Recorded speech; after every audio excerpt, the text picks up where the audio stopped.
Saudações a todas e todos. Estamos iniciando mais uma entrevista do projeto Histórias de Vida, Educação e Ciências. E hoje estou aqui, agradeço demais a presença do professor Gerson Moll. Muito obrigado, professor, obrigado pela disponibilidade. É um prazer estar aqui com você, Carlos. Muito bem, então, para darmos início a essa conversa, trago a questão inicial da nossa conversa, que é justamente pedir que tu fales um pouco da tua experiência, da tua trajetória acadêmica, como foi. Inicialmente, como foi a aproximação, né, com a docência, com a nossa área mais ligada à química, e aí nessa continuidade, um pouco dessa trajetória acadêmica e profissional também. Ok. Fica à vontade aí É, para construir essa narrativa. tá, é uma história longa, né? Mas já que a gente está aqui para isso, vamos lá. Primeiro que isso eu acho que começa muito cedo na minha vida, mas assim, a gente tem uma série de momentos em que há transições, né? Em que a gente busca uma coisa e de repente mira para o outro lado, e eu acho que isso é que nos constitui não só na trajetória profissional, mas pessoal e por aí afora também. Mas considerando o lugar de onde a gente fala hoje, eu diria que a minha trajetória começa lá no ensino fundamental, né? No que seria quinta série, por aí afora. Por quê? Porque naquele momento é quando eu me entusiasmo com as aulas de ciências. Né? Estudava numa escola pública no interior de Minas, lá em Mariana, colégio estadual, e nessa escola tinha um laboratório e a gente, com uma certa frequência, ia para o laboratório.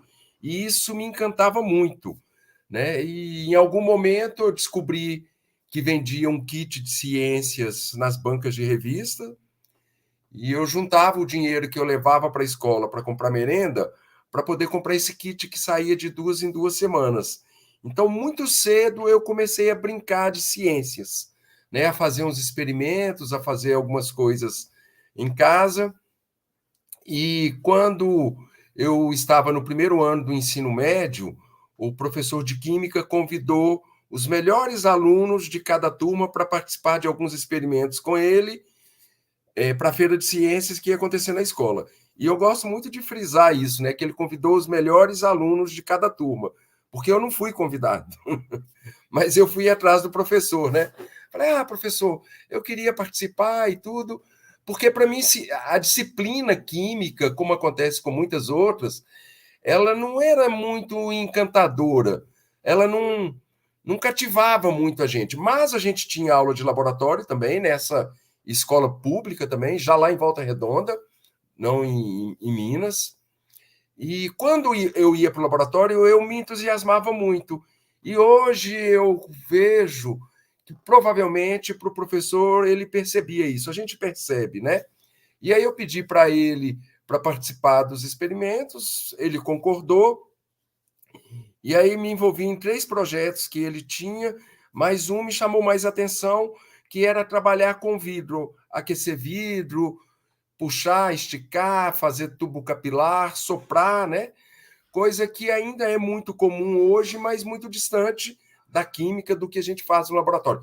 Mesmo num laboratório na universidade, né, lá na UFMG, onde eu comecei como professor, a gente tinha uma oficina hialotécnica, né? Tinha um vidreiro que fazia muita coisa para os laboratórios. A química sempre precisou disso. Mas hoje em dia se compra as coisas muito prontas. Então, esse experimento no laboratório me empolgou muito e eu gostava de ficar no laboratório. Então, eu lembro que eu usava o laboratório como desculpa para não ir para a aula de educação física. Eu chegava para o professor de educação física e falar, em vez de jogar futebol, como a maioria queria ficar lá, falava, professor, eu posso ir para o laboratório para ficar lá fazendo as coisas do experimento? Aí ele liberava. Eu acho que provavelmente ele pensava assim, -1 para me aborrecer. E eu ia para o laboratório e ali eu me sentia em casa. Em função disso, apesar de considerar a disciplina química como uma disciplina difícil, né, é histórico isso, e a gente trabalha exatamente na perspectiva de mudar isso, eu gostava. E aí chegou um momento que eu falei, participando da Feira de Ciências, ganhamos um prêmio, fomos para regional, depois para estadual, e aí eu falei, é disso que eu gosto e é isso que eu vou fazer. Mesmo considerando que eu poderia ter dificuldades, porque eu tinha dificuldades na disciplina. Aí resolvi fazer química, voltei para Mariana, fiz um curso técnico, né, auxiliar técnico de laboratório de análises químicas, né? Porque já estava na linha, no rumo do que eu queria. Era a primeira turma do curso, um curso que ainda não estava muito bem estruturado, os professores todos muito novos, quase todos eles professores do curso de farmácia da Universidade Federal de Ouro Preto, né? Esse curso técnico eu fiz em Mariana, onde minha família morava, eu voltei de Volta Redonda para lá. E aí também aquele entusiasmo. E a escola, uma escola muito antiga, Colégio Providência, tinha um laboratório daqueles bem antigão mesmo, no estilo assim, bancada de demonstração para o professor, e tipo auditório para os alunos, assim, em fileiras em diferentes níveis, né, para poder assistir às atividades experimentais. E tinha um professor, o Chico, como a gente o chamava, que ele gostava do laboratório e levava a gente com frequência. Teve uma aula no sábado pela manhã que fui só eu para essa aula porque tinha um churrasco marcado e foi todo mundo direto para o churrasco e eu fui para lá e a gente ficou ali brincando, né? Experimentando. Foi quando eu vi a primeira vez a reação de um metal alcalino com água, né? Tinha lá no laboratório, ele já sabia das reações e a gente ficou testando, colocando pedacinho de sódio, de potássio, de lítio na água. E essa convivência com a química, para mim, sempre foi muito prazerosa.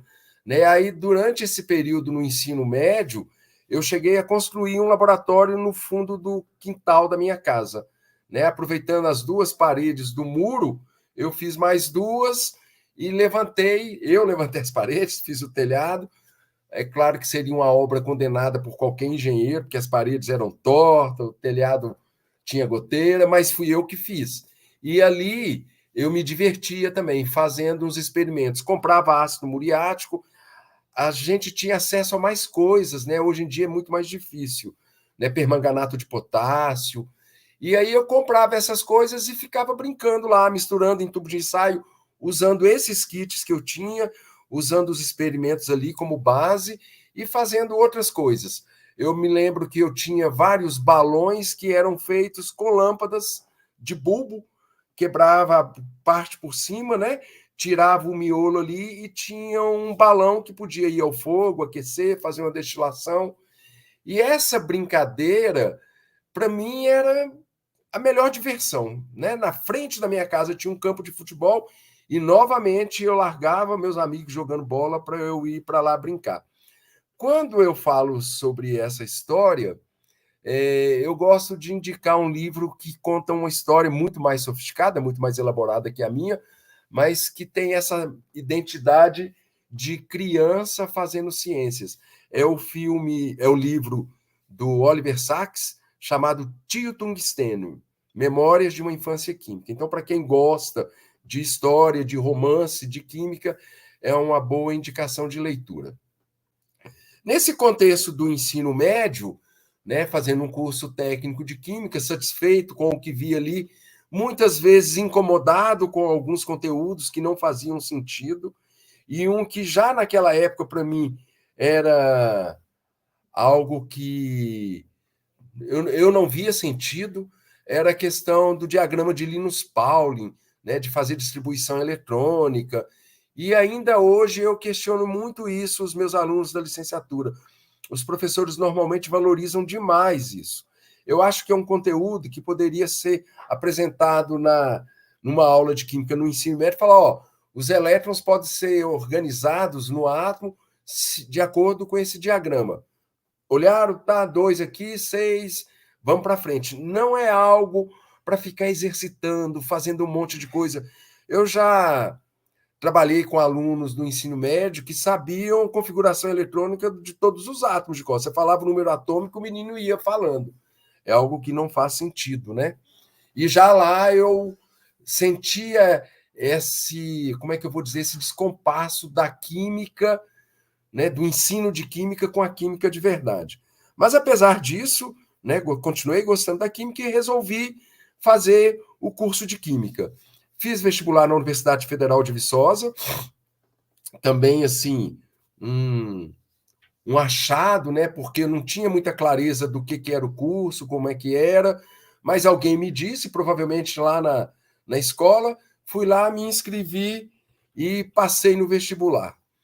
E aí fui fazer o curso de Química, querendo ser o que depois eu identifiquei como um bacharel, né? Porque na Química a gente tem 4 possibilidades de curso, né?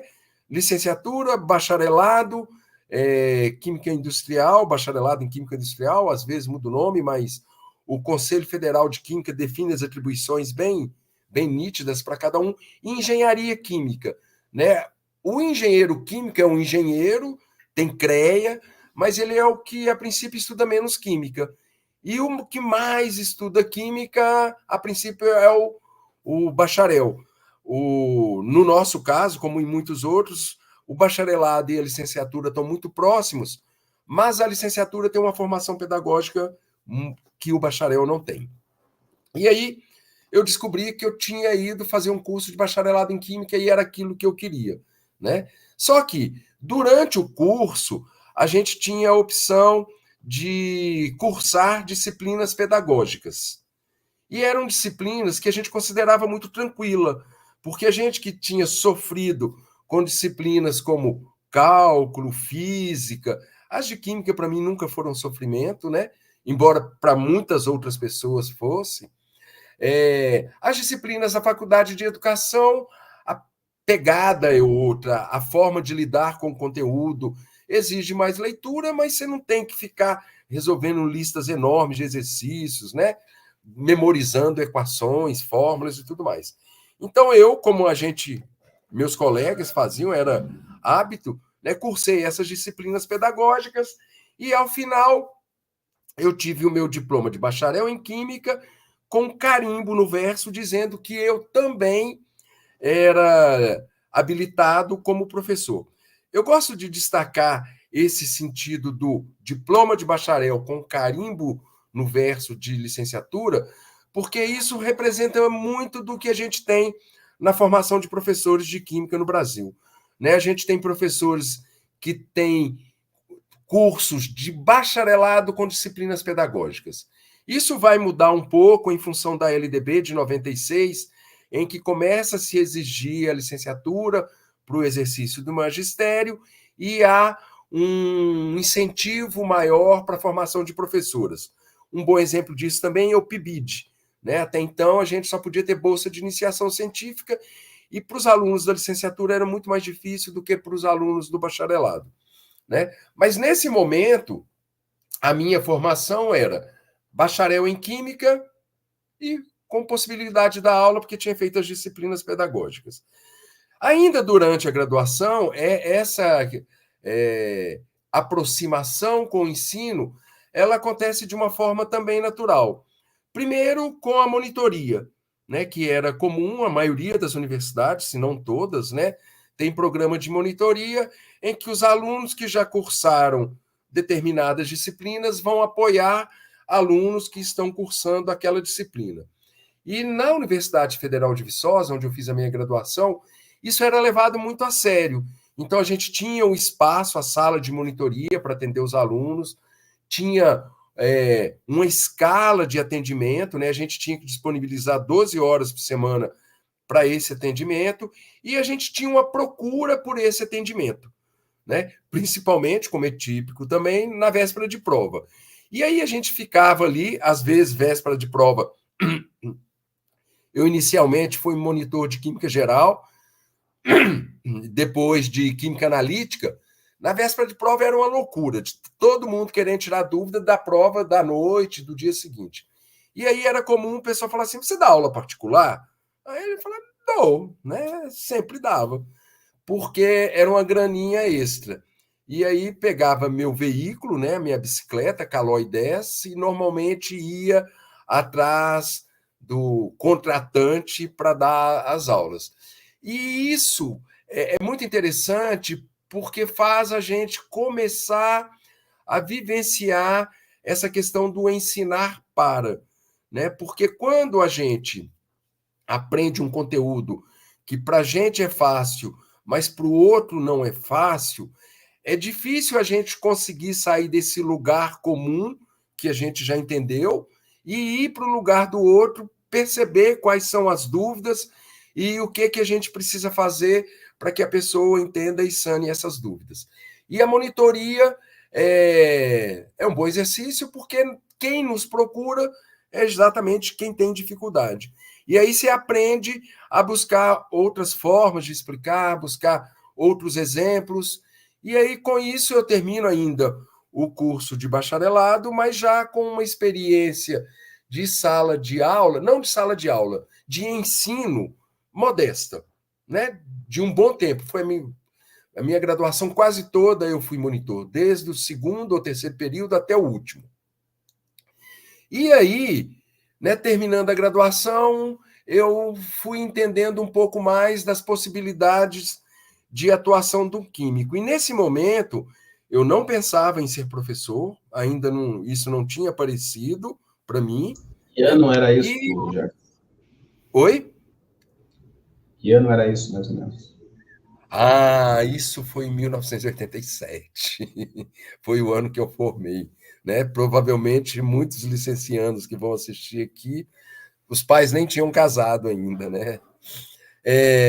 Então, nesse período, final de curso, eu começo a pensar assim, eu não quero ir para uma indústria não, porque eu morro de medo de rotina.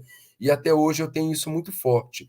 Eu não sou bom para executar a mesma coisa seguida. Eu talvez um pouco de TDAH, não sei, eu me disperso, eu perco interesse. E aí eu fui entendendo isso, falei assim, eu não quero ir, a gente visitou algumas empresas, né, fazer análise de qualidade, fazer a mesma análise todo dia, 10 vezes por dia, 50 vezes. Falei, não quero isso. E aí, nesse momento, uma opção que me pareceu interessante foi fazer um mestrado, né? E aí, falar, então vou fazer um mestrado. E aí, me candidato ao mestrado na Universidade Federal de Minas Gerais. Minha família agora já morava lá de novo. Quando eu fui para Viçosa, eles saem de Mariana e voltam para Belo Horizonte. E aí, lá em Belo Horizonte, me inscrevo no mestrado na UFMG, passo, né? Passo bem na prova, tenho direito a uma bolsa de mestrado, que na época era bem significativa, e aí começo o meu mestrado na Fisicoquímica por conversa, indicação dos professores, mas chega um momento que eu falo, não é isso que eu quero, na Fisicoquímica e Química Teórica ainda, né?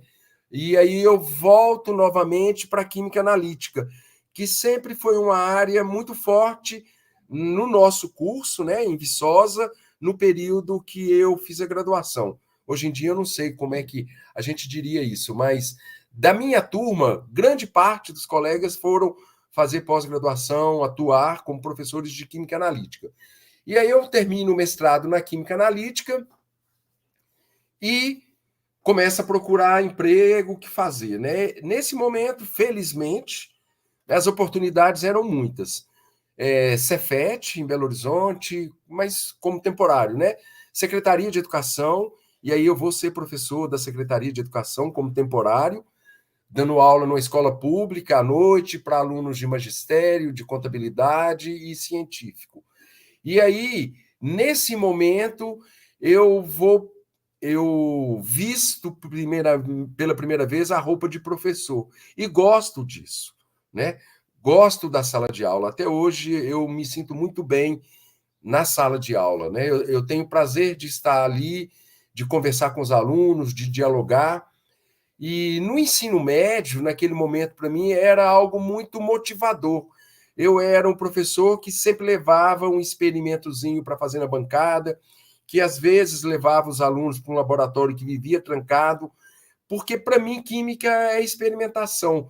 Química é legal quando você pode fazer, né? Do ponto de vista teórico, também é interessante. ainda me motivo em aprender química, né? Em ler, tem um monte de livro aqui atrás, de comprar livro, de fuçar, de precisar de uma informação e falar, talvez nesse livro aqui, aí olho semana passada mesmo, né? Tem uma mesa aqui do lado dessa mesa do computador, aí espalho um monte de livro e folheio um, folheio outro. Isso, para mim, ainda é muito prazeroso. E dar aula de química no ensino médio era um desafio muito grande. Eu considero que ainda é. Eu falo era para mim, porque a gente tinha um conteúdo muito grande, ainda é difícil mudar isso. E eu, naquele momento, né, terminando um mestrado em Química Analítica, eu tinha uma visão muito conteudista, de se o livro tem esse conteúdo e esse é o livro-texto, eu tenho que dar todo o livro. Né? Então, quando eu assumo essas turmas na escola pública, foi após uma greve, e a minha organização das aulas foi feita de forma bem matemática. O livro tem 300 páginas, eu tenho 15 aulas, são 20 páginas por dia. Né? Bem uma matemática simples. E quando eu chego com esse embalo, com esse ímpeto de dar tudo, né?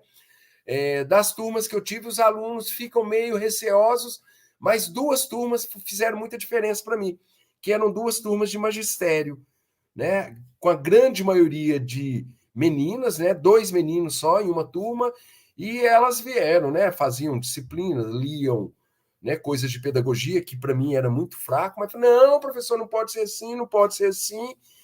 E aí falam com a supervisora, né, pedagógica da escola, ela vem conversar comigo. Eu falo, tá, então vamos fazer um trabalho diferente. Aí eu encontro o livro que chama Unidades Modulares de Química, né?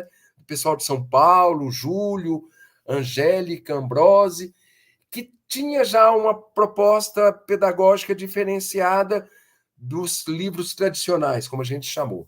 E aí começa a fazer um trabalho com as alunas do magistério, que foi muito legal. Lá nas outras turmas eu ainda bem conteudista, mas tentando pegar um pouco mais leve, né, do ímpeto que eu cheguei. E isso a gente só aprende na vivência, né? E aí, né, me empolgo e gosto daquele lugar. Só que como eu tinha terminado o mestrado, naquele momento ainda era comum, né, a contratação de professores só com mestrado. E aí eu começo a dar aula na Universidade Federal de Ouro Preto como professor substituto, e depois passo no concurso na Universidade Federal de Minas Gerais, na área de Química Analítica. Então, nesse momento, a princípio, eu deixaria a educação básica e voltaria para o ensino superior nessa formação mais bacharelesca que o que eu já tinha falado. Só que quando eu assumo na UFMG, eu recebo de presente, né, presente de grego, uma disciplina que se chamava Instrumentação para o Ensino de Química. Por que eu recebo isso? Porque era uma disciplina para formação de professores, mas dentro do departamento de Química, grande parte das disciplinas de formação pedagógica continuavam na Faculdade de Educação, lá na UFMG, né, o desenho era esse. Aqui na Universidade de Brasília a gente tem um desenho bem diferente.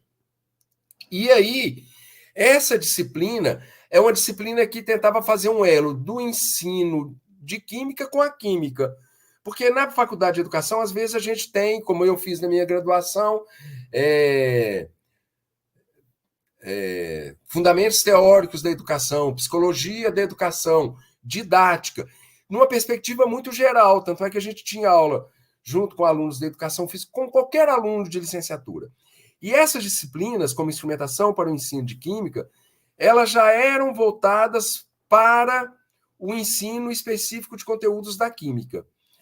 No departamento de Química, na UFMG, tinha um professor que trabalhava com essas disciplinas, mas era uma obrigação de todas as outras áreas, orgânica, analítica, fisicoquímica e inorgânica, contribuírem com essas disciplinas porque elas não estavam lotadas em nenhuma dessas áreas.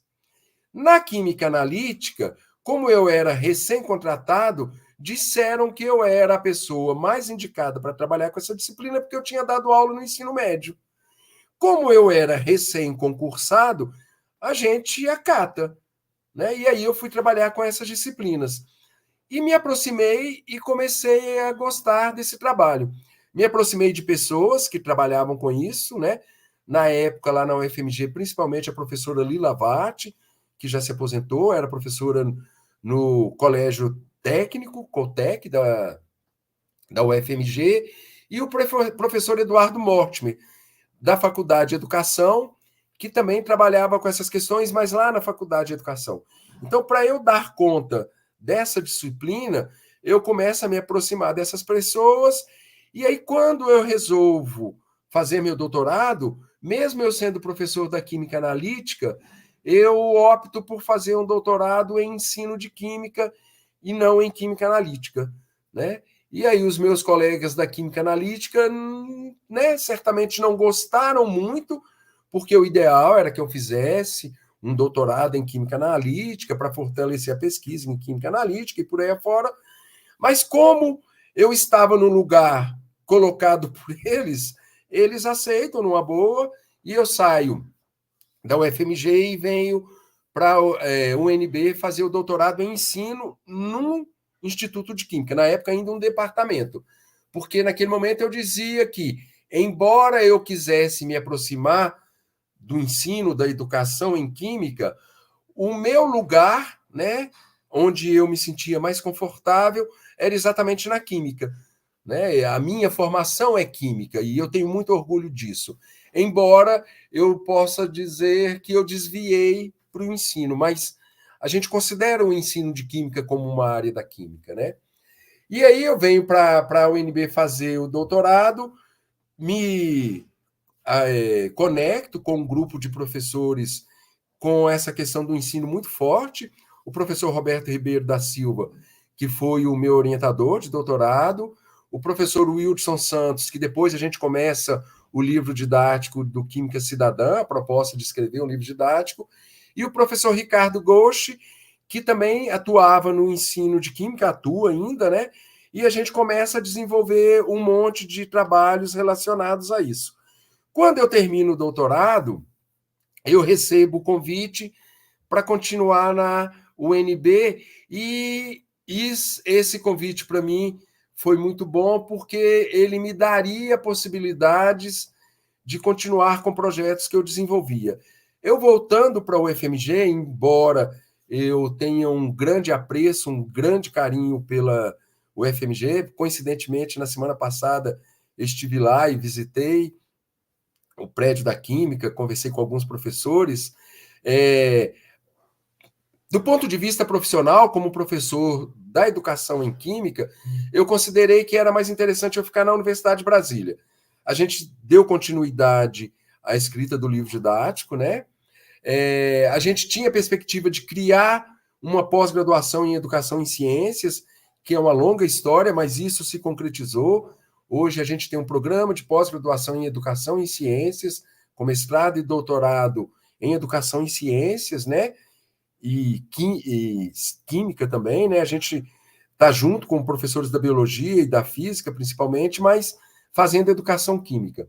E aí eu opto por vir para a UNB.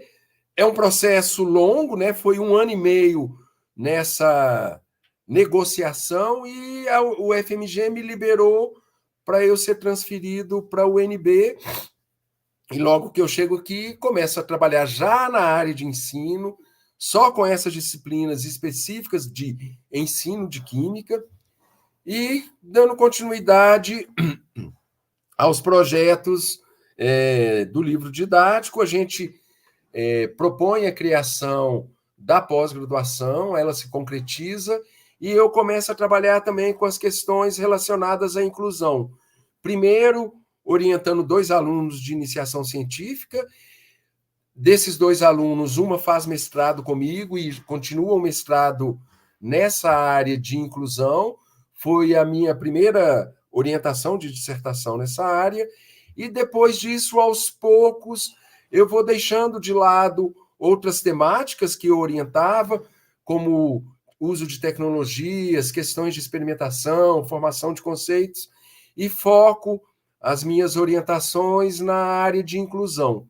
Né? Primeiro, muito focada na inclusão de pessoas com deficiência visual, né? Por muito tempo eu orientava só nessa área, aparecia algum aluno falando de trabalhar com pessoas com deficiência intelectual, com surdez e tudo. Eu tinha muita restrição, porque não me sentia seguro, mas à medida, e aí tem a ver também com a nossa sociedade, né? À medida que a inclusão vai acontecendo, e ela acontece, não a inclusão que a gente quer, mas a inclusão que a gente pode e que a gente usa para buscar uma escola mais inclusiva. E aí eu abro o meu leque de temas, mas sempre relacionados à inclusão. Atualmente, todos os meus alunos de pós-graduação trabalham com projetos relacionados à inclusão. Tem uma que eu recebi agora, que já tinha um projeto muito bem definido, mas a gente ainda puxa um pouquinho para as questões da inclusão. Por quê? Porque eu entendo que a escola é um espaço de formação acadêmica e social, né? Quando a gente vai para a escola e a gente constrói a nossa formação escolar, a nossa formação formal, isso não é só para preparar para uma profissão como químico, que eu escolhi, você também, né? Isso nos prepara para viver. Então, um aluno do ensino médio que termina o ensino médio, ele tem que aprender química, não para ser químico depois. Se ele for ser químico depois, ele vai estudar química. Mas ele pode ser advogado, médico, o que ele quiser ser, né? Pode ser um mecânico, não precisa ter um curso superior. Ele vai precisar de conhecimentos básicos da química, né? E se vai precisar de conhecimentos básicos da química, todos precisam desse conhecimento, né? Então a gente trabalha na perspectiva de que a química na educação básica, ela faz parte de uma formação mais ampla, né? A Constituição vê dessa forma, então, tanto é que aparece a química como disciplina formal no ensino médio, no final da educação básica, então é um conhecimento básico que nos habilita para viver numa sociedade altamente tecnológica, né? Computadores, né? Plástico e tudo mais. Então a gente tem que entender um pouco dessa ciência. E todo mundo tem esse direito. Seja um aluno, entre aspas, normal, seja um aluno cego, surdo, com deficiência intelectual, com transtorno do espectro autista, né? A gente tem recebido cada vez mais essa demanda de nossos alunos, de nossos professores. Eu tenho uma aluna do doutorado que está terminando o trabalho dela agora, a gente está para marcar a defesa dela, trabalhando exatamente com essa questão de ensino de ciências para alunos com transtorno do espectro autista. Então, nesse sentido, eu faço a minha trajetória de começar lá como empolgado pela ciência, descobri nessa ciência a química, né? Gosto de algumas coisas de física, de outras não, né? Principalmente as que são mais próximas da química, eletroquímica, né? A parte de quântica, tem um monte de... A química e a física estão muito próximas. Da biologia também gosto de muitas coisas, mas a minha disciplina predileta, a minha escolha, da qual eu nunca me arrependi, é a química, né? É essa ciência que sempre me encanta, que sempre me faz brilhar os olhos quando eu descubro alguma coisa nova, quando eu vejo, né, que algo está acontecendo porque tem conhecimento químico por trás. E na nossa sociedade isso é o tempo inteiro, né? Está aí agora a questão dos carros elétricos. Isso só é possível porque tem dentro de cada um deles um negócio chamado pilha, chamado bateria, né, que é química pura. Física também, né? Mas a química está ali. Então eu começo nas ciências, encontro a química, né, faço a minha formação em química e aí vejo que há a possibilidade também de ensinar química.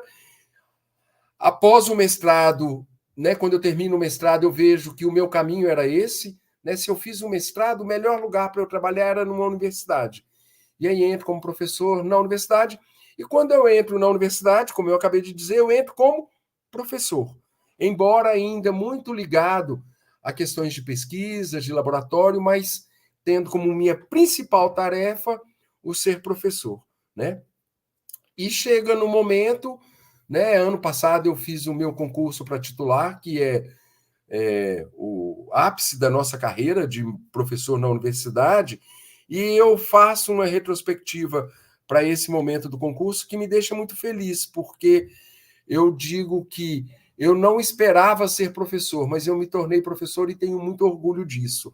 Tenho muito orgulho de ser professor de Química e sempre me apresento, né? É muito interessante, porque eu acho que eu falo com tanto entusiasmo que em vários lugares onde eu circulo, as pessoas me chamam de professor. O professor, não sei o quê, papapá. Eu tenho muito orgulho de ser professor. E tenho muito orgulho de ser professor de Química. Né? Foi uma trajetória, como é que eu vou dizer, tranquila do ponto de vista das minhas escolhas, das mudanças que foram acontecendo, e eu estou num lugar hoje que, se eu tivesse que recomeçar minha vida, eu viria para esse mesmo lugar. Pouca coisa eu faria diferente, né? Mas não mudaria o rumo da minha trajetória profissional, porque eu gosto muito do lugar onde estou, né? Sou muito entusiasmado com isso. Eu acho que eu já falei demais, Carlos. Não sei se é por aí mesmo, se você quer que eu complemente alguma coisa. É por aí mesmo, né? É por aí mesmo. Agora, eu fico me perguntando em que momento essa trajetória de produção de material didático e tal, né? Dos materiais que foram produzidos, um livro, inclusive, no Programa Nacional do Livro Didático, mais de uma edição, né? Mais de um formato, inclusive. O nosso livro ele foi aprovado em todas as edições do Programa Nacional de Livro Didático para livro de Química. Né? A última que teve foi para Ciências da Natureza, e aí o nosso livro não se encaixava, e agora vem uma nova edição do Programa Nacional de Livro Didático também, que muda um pouco. Então, esse livro não vai ser publicado, mas a gente está preparando um outro material. Pois é, e aí eu me pergunto em que momento chegou a mencionar ali rapidamente, mas como é que foi o ponto de virada para essa aproximação com a temática da inclusão? Que eu acho que foi um ponto de, talvez um ponto de virada aí, não sei. Sim. Assim. Isso aconteceu em 96, logo que eu comecei o doutorado, a Universidade de Brasília implantou o que se chama até hoje Programa de Avaliação Seriada. Né? A ideia era que, em função da LDB, que permitia outras formas de ingresso na universidade, no ensino superior, além do vestibular, a universidade criou esse programa de avaliação seriada, em que os alunos faziam prova no primeiro, no segundo e no terceiro ano. Isso tinha como objetivo conectar os alunos mais com o ensino médio, né? E isso também permitiu à universidade movimentar um pouco da escola, porque quando ela definia um programa que seria cobrado no primeiro ano do PAS, isso foi dialogado com os professores. Então, houve um rearranjo nos conhecimentos de química. Em outras áreas houveram mais, em outras áreas houveram menos. Mas na química houve uma boa mudança. E a Universidade de Brasília preparou uma série de cursos para, vou dizer qualificar, mas não é bem isso, né? Para preparar os professores para essa nova modalidade de ingresso na universidade e essa nova visão do ensino de química. E nesse projeto da universidade haviam vários cursos. E eu trabalhei em um curso com o professor Wilson e com o professor Ricardo, e quando a gente terminou, eu e o Wilson, né, a gente resolveu criar essa história do livro, porque uma proposta desse curso nosso era que os professores produzissem materiais didáticos. Como a abordagem do PAS era bem diferente, a gente fez o curso trabalhando com ele essas novas perspectivas e solicitando que eles produzissem materiais. No final, a gente tinha alguns materiais que foram o embrião do livro didático. Né? Claro que a gente teve que mexer muito, porque isso foi um material que eles trabalharam de forma muito rápida no curso, e aí a gente criou uma proposta de livro didático que atendia essas demandas do PAS e também as discussões que aconteciam na área de ensino, porque a gente sempre esteve presente nisso, né? O Wilson, a gente sempre se envolveu muito, primeiro, na divisão de ensino de química da SBQ, Sociedade Brasileira de Química, e depois com a criação da Sociedade Brasileira de Ensino de Química, né? O Wilson faleceu exatamente logo após a gente criar uma comissão para constituir a Sociedade Brasileira de Ensino de Química. Mas, antes de falecer, ele estava lá no grupo, né? Ele estaria responsável pela criação da revista científica. Né? Não pôde participar desse processo, mas a gente conseguiu, né, criar a sociedade, criar a revista da SBEM, que está aí, né, em fluxo contínuo. Né? Para quem não conhece, depois eu sugiro que dê uma olhada, né? Se procurar por SBENQ, né, a sigla de Sociedade Brasileira de Ensino de Química, vai encontrar a página da sociedade, a página da revista. E aí o livro didático ele veio como uma possibilidade da gente concretizar as discussões que aconteciam na área de ensino. É claro que a gente faz isso do nosso lugar, de como a gente, né, via essas discussões, mas a gente traz para o livro o que a comunidade discutia. E isso faz com que o nosso livro, desde o início, seja um livro diferenciado. Então, se você pegar os livros didáticos da primeira edição do Programa Nacional de Livro Didático, no nosso caso era um volume único, deixa eu ver se ele está aqui para eu mostrar. Não vi aqui. A gente trazia uma abordagem temática que não era comum nos outros livros. E na última edição, se não me engano, é de 2015, do Programa Nacional de Livro Didático de Química, você vai ver que quase todos os livros se parecem com o nosso.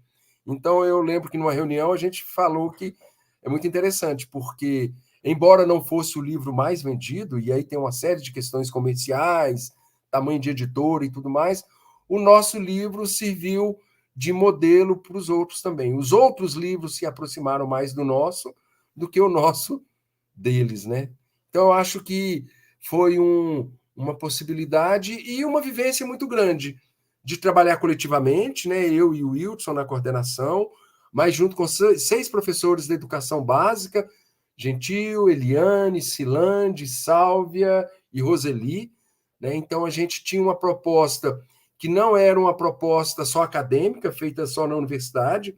A gente tinha professores trabalhando nessa proposta, que estavam em sala de aula, que levavam material, que testavam. Então, acho que isso foi um grande diferencial, né, do nosso livro. Se tivéssemos feito o livro eu e o Wilson, provavelmente ele não teria tido o alcance que teve por a gente trabalhar com professores da educação básica, né? E quando foi, então, o envolvimento com a temática da inclusão? Quando é que essa temática passa a ser, assim, central? Como eu falei,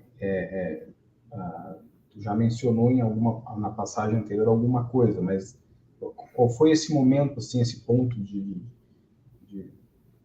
decisão, assim, né? Abordar. Tá. Eu era professor do Instituto de Química nessa época, da UNB, trabalhando com as questões de experimentação, de formação de conceitos, né, bem químico mesmo, né, e muito ali focado no ensino dessa química tradicional. E aí eu tive a oportunidade de conhecer um material chamado Grafia Química Braille para uso no Brasil. Tinha sido publicado pela primeira vez e a gente tinha uma aluna de doutorado da UNB que tinha participado dessa elaboração. Só que era uma aluna, professora também, mas da fisicoquímica. Então, ela não tinha essa formação em ensino. E aí, quando eu vejo o material, eu começo a fazer uma série de críticas desse lugar de professor da educação química. Para que está colocando, por exemplo, né, como eu já tinha citado aqui, distribuição, diagrama de Linus Pauling, distribuição eletrônica, esses conteúdos não precisam ser trabalhados no ensino médio, você vai colocar isso numa grafia química para um aluno cego ter que aprender um conteúdo que não faz muito sentido. E aí comecei, né, a fazer essas críticas e acabei conhecendo a professora Patrícia Neves Raposo, que era a principal mentora, né? Foi trabalhado numa equipe, mas a Patrícia era o elo de ligação das pessoas cegas, ela é cega, com a educação química, porque ela, no ensino médio, estudou química e tudo, ela se tornou, perdeu a visão depois, né, já no curso superior, e ela tinha um bom conhecimento desse conteúdo, e aí a gente se aproximou, e aí foi feita uma revisão da grafia clínica Braille para uso no Brasil, né?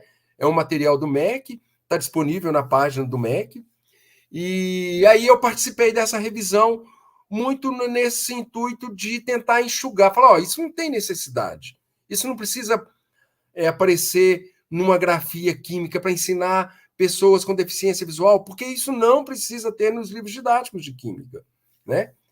E aí começamos um trabalho, em função dessa segunda versão da grafia, a gente começou a fazer a adaptação do nosso livro, Química Cidadã, o volume único ainda, né, já inscrito no edital do Programa Nacional do Livro Didático e aprovado.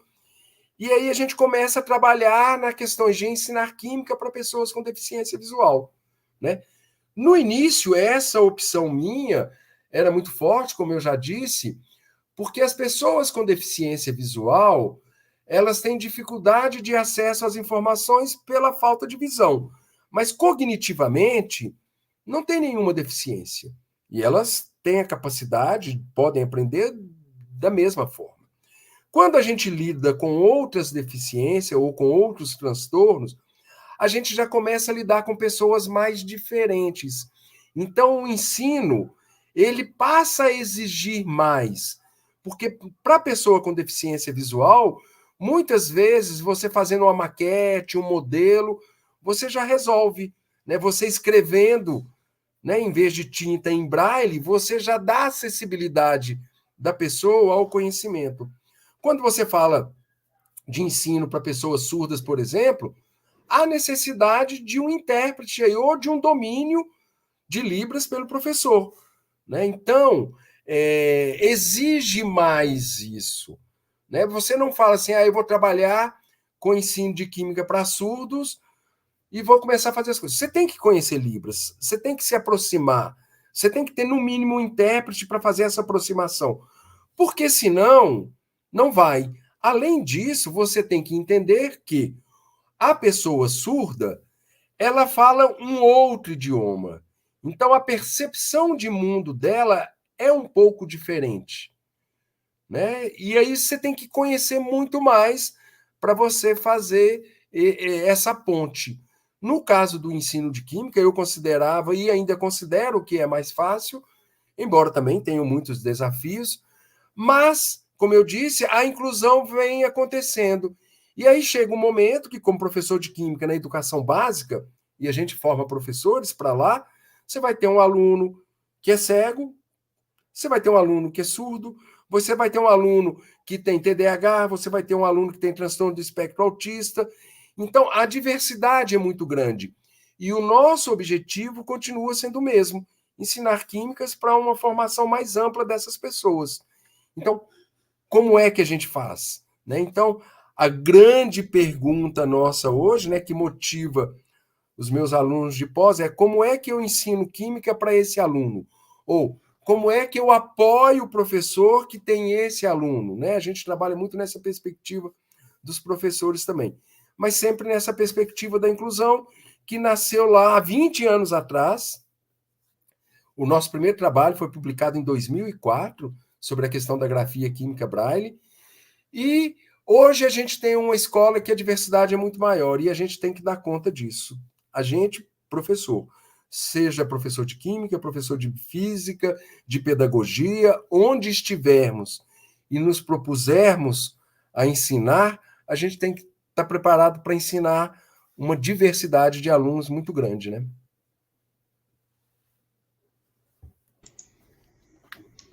Muito bem. Agora, só explorando um pouquinho mais essa questão aí, a formação, a licenciatura, será que ela dá conta desse elemento aí da inclusão? Deveria dar conta ou isso não deve se ser pensado como um tema que se limite à licenciatura? Boa pergunta. Respondendo de forma bem simples, ela não dá conta. Do mesmo jeito que a formação pedagógica não dá conta da sala de aula comum, né? O que nos espera na sala de aula, quando a gente termina a licenciatura, vai muito além do que poderia ser discutido na licenciatura, né? As realidades são muito diversas. E a inclusão vem exatamente na perspectiva de aumentar essa diversidade. Mas, né, como formadores de professores, a gente tem que ter essa preocupação, porque a gente tem que colocar o professor na escola, mesmo que um professor inexperiente, né, terminou a licenciatura, fez os estágios, atuou no PIBID e tudo, mas agora ele é professor, ele tem que se sentir mais seguro. Então, na nossa formação de professores, a gente deve apontar para eles possibilidades e caminhos, né? Tanto de lidar com a sala de aula, com o conteúdo, como lidar com a diversidade. Então, é responsabilidade da licenciatura discutir com os professores, né, com os licenciandos, essa questão da diversidade. Ele saber como ensinar, como lidar com alunos com deficiência visual, com alunos surdos, com alunos com transtorno do espectro autista, mas o fazer mesmo, ele vai fazer a hora que ele chegar lá. Agora, se ele chega com um pouco mais de informação, ele se sente mais à vontade até para dialogar com o aluno e ver o que ele pode fazer para isso, né? Então, voltando à sua pergunta, a resposta básica é que não, mas não no sentido de que não é possível. Não na perspectiva de que a gente não dá conta de toda a diversidade, mas a gente tem que dar essa formação inicial. E aí depois vem a formação continuada, contínua, que não para nunca, né? Enquanto a gente é professor, a gente tem que estar aprendendo a lidar com novas situações. E essas questões da inclusão, elas são cada vez mais frequentes, por isso muito desafiadoras. Mas a formação inicial tem que dar a primeira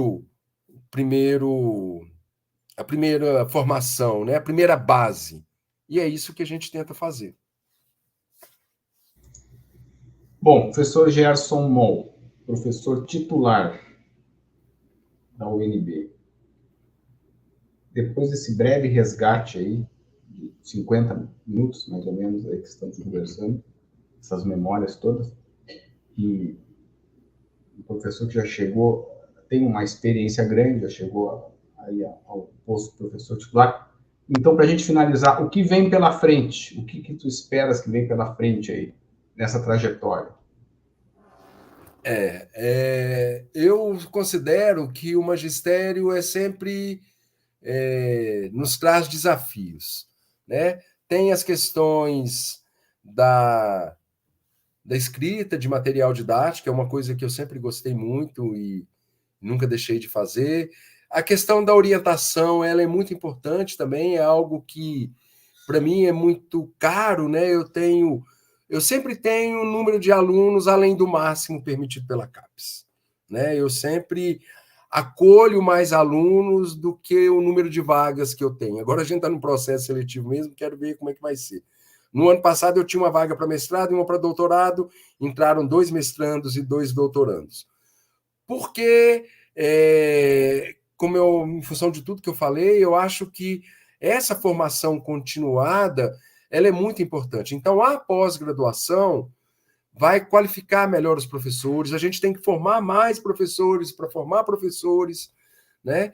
Então, é um desafio constante e permanente. E, dentre tudo, né, dentre todos esses desafios, o estar na sala de aula, dando aula para os calouros, continua sendo um grande desafio. Né? A gente passou por uma pandemia, isso mudou muito as nossas relações pessoais, as nossas relações profissionais. Na sala de aula, né, nos nossos cursos, a gente teve um esvaziamento, a gente recebe alunos que são muito diferentes dos alunos que a gente recebia há 10 anos atrás, há 20 anos atrás. Então, acho que os desafios continuam aparecendo, né? De ter turmas menores, de ter turmas com formação mais fraca, que a gente ensina algo e vê que a dificuldade de aprender é menor, é maior a dificuldade de aprender do que era há um tempo atrás, né? Então, eu considero que ser professor é um desafio permanente. E, como eu já disse, eu gosto muito disso e espero ainda poder trazer muitas contribuições para o ensino de Química. Muito bem, então, quero agradecer novamente a disponibilidade. Aliás, até quero comentar um pouco disso, né? Porque eu percebi nos eventos, a gente não se conhecia, né? E eu, observando assim a tua postura, sempre nos últimos eventos, eu tomo até a liberdade de dizer que uma das tuas características é estar sempre aberto ao diálogo, né? Sempre atendendo todo mundo, estando ali presente, todo mundo chegando para conversar, é uma característica tua, né? Sim. Até me recordo, não só no EDEC, que foi aqui, mas no próprio EMPEC, onde tinha lá uma tabela periódica, né, e tu estava lá e várias pessoas chegando para conversar e tu sempre atendendo com a maior gentileza. Então, eu agradeço demais a tua disponibilidade para conversar comigo aqui no projeto. E sucesso aí na continuidade da trajetória. Ok, muito obrigado, Carlos. Prazer estar aqui com você. Sucesso aí na sua carreira também, né? Eu acho que essa iniciativa sua, ela é muito interessante. E história é muito importante, né? História da ciência, história do Brasil, história do mundo, porque isso nos faz entender melhor um pouco onde a gente está e entender melhor para onde a gente pode ir. E eu tenho um orgulho muito grande de ter feito parte de uma história da química, né, da educação química, né, de começar, de optar por um doutorado em educação química, numa época em que isso quase não existia, poucas pessoas trabalhavam com isso. E eu tive a honra e o prazer de conhecer essas poucas pessoas, de conviver com elas, né, muitas delas aí aposentadas já, mas ainda participando de uma banca, orientando, contribuindo.